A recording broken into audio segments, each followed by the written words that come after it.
berani untuk keluar dari zona nyaman Anda. Apapun background-nya, apapun alasan Anda bisa ke Hong Kong itu, apapun itu, apakah kebutuhan kerja ataukah ekonomi, tetapi saya sungguh bangga dan saya sungguh berterima kasih karena Anda semua sudah membuktikan bahwa perempuan Indonesia itu benar-benar wanita atau perempuan yang tangguh dan mau berkarya. So I'm very proud of you. Mungkin boleh ada reaction nih di sini, tepuk tangan untuk teman-teman semua, boleh? Ya, jadi thank you banget. Saya senang banget bisa sharing ini. So yang tadi saya katakan, pertama sadarilah Anda sebagai seorang Indonesia, dimanapun Anda berada. Tidak mengecilkan, ya, jangan pernah mengecilkan siapa Anda, bukan, karena kita sama, diciptakan Tuhan sama, dengan peranan kita masing-masing. Dan yang kedua, yang tadi ibu saya sudah katakan berulang-ulang, dan itu merupakan contoh yang nyata, yaitu mau belajar apapun itu, mau belajar cara komunikasi, mau belajar memasak, mau belajar make up, spa, atau apapun itu. Setiap hari adalah kesempatan kita untuk belajar. Kayak sekarang kita belajar gitu ya, dengan sharing, mendengarkan sharing. Jadi ini 248 perempuan ataupun siapa saja yang menghadiri ini adalah pemilik keberanian dan juga kemauan belajar. Jadi saya salut banget. Saya rasa itu dulu Mbak Fani.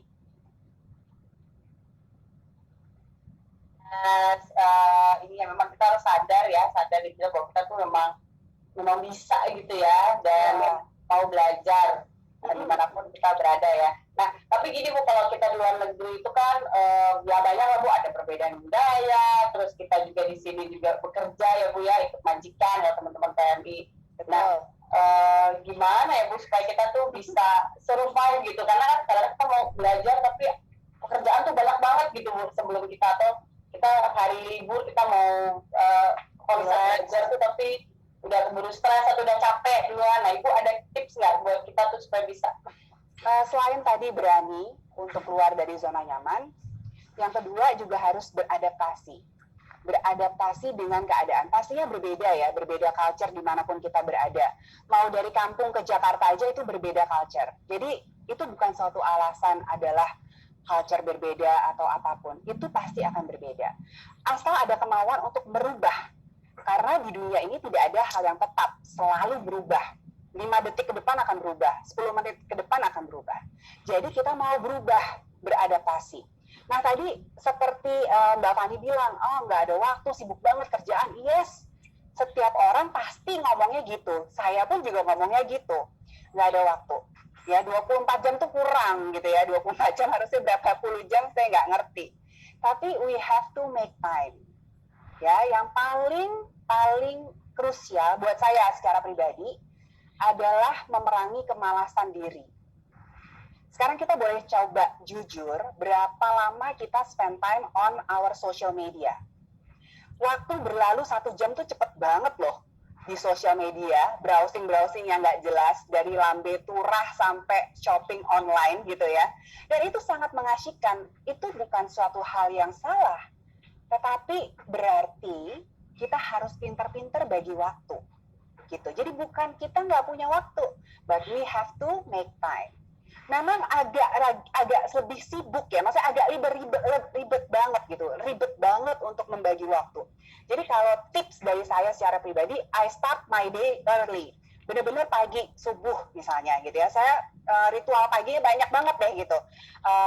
Kalau dipikir-pikir nggak ada waktu gitu, cuman aku harus membalance antara pekerjaan dan juga keluarga. Sama seperti ibu-ibu sekalian atau teman-teman sekalian, itu bukan hal yang luar biasa. So we make time. Kita harus jujur pada diri kita sendiri, seberapa banyak kita buang waktu, seberapa banyak kita pakai waktu kita untuk belajar. Nah, belajar itu kan sekarang kemudahan ya, bisa dari YouTube, bisa dari online class, dari sharing-sharing seperti ini gitu. Jadi mungkin harus mengubah mindset. Kita willing to adapt, beradaptasi, dan we have to make time, bukan don't have time gitu. Thank you banget Ibu sharingnya nih, yang pasti bagi waktu, adaptasi, terus belajar dan ya. apa namanya, tadi sempat ngomongin soal handphone nih, medsos nih. Aku Iya. mau tanya sama Bu Charlotte nih sebagai pakar komunikasi nih. Boleh, Bu? Boleh. Bu tadi Bu Ulan sempat ngobrol soal medsos.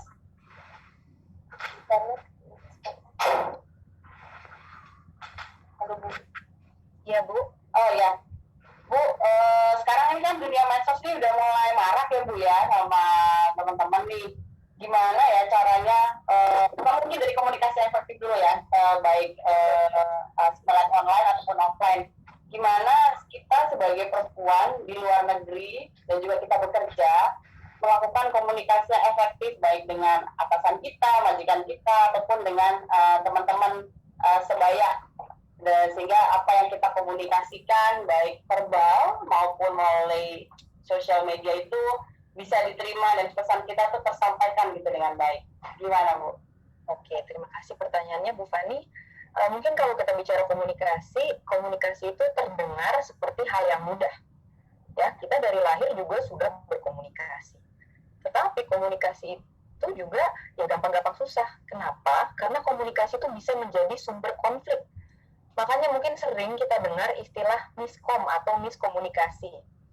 Nah, memang kalau kita bicara komunikasi bahkan di dalam kelompok yang paling kecil pun, di dalam keluarga pun, kemudian membesar lagi di dalam komunikasi antar tetangga, membesar lagi komunikasi dalam masyarakat, bahkan sampai komunikasi dengan orang yang memiliki latar belakang budaya atau kewarganegaraan yang berbeda dengan kita, pastinya akan sulit.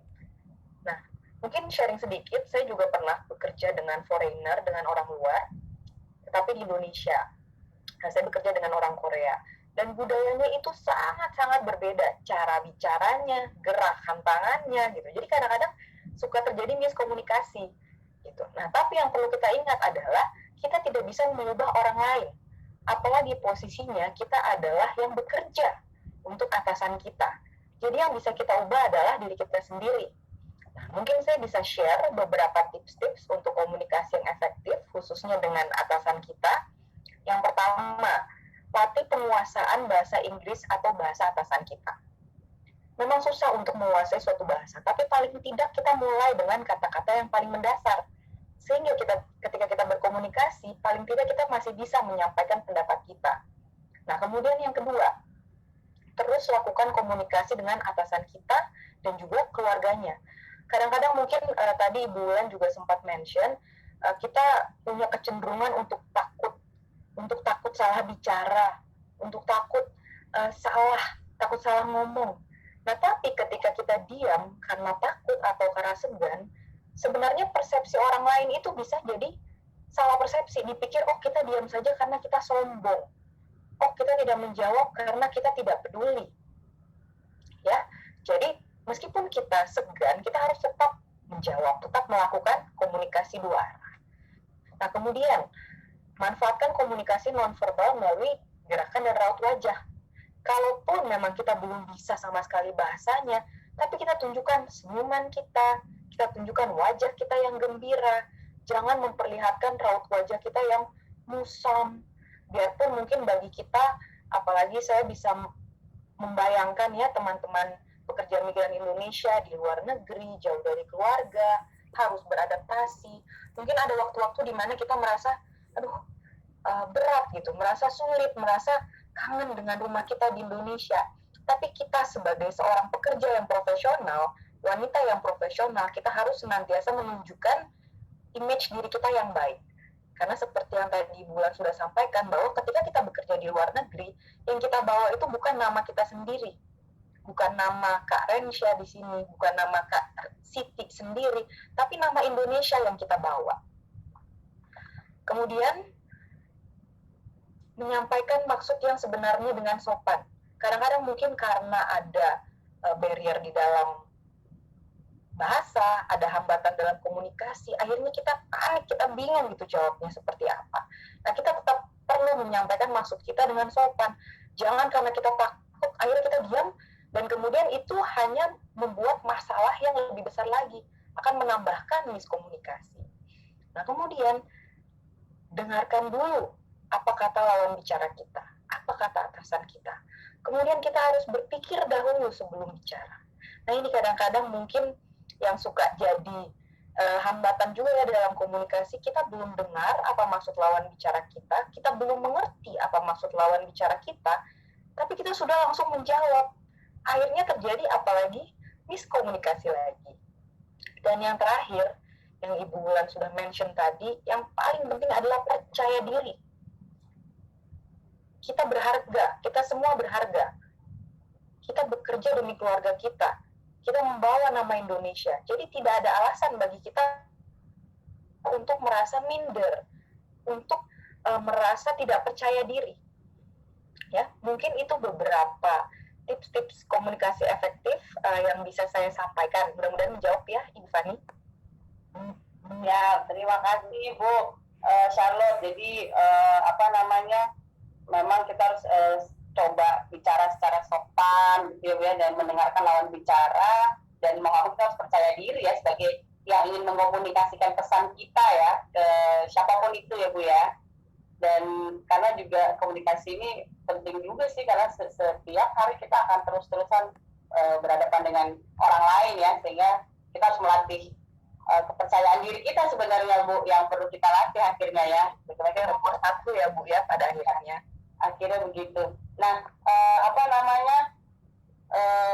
untuk media sosial sendiri, Bu Charlotte, gimana cara kita pakai media sosial ini untuk cari informasi, untuk kita mengkomunikasikan? Mungkin ada tipsnya nggak Bu kalau kita berkomunikasi? Tips praktis komunikasi lewat medsos.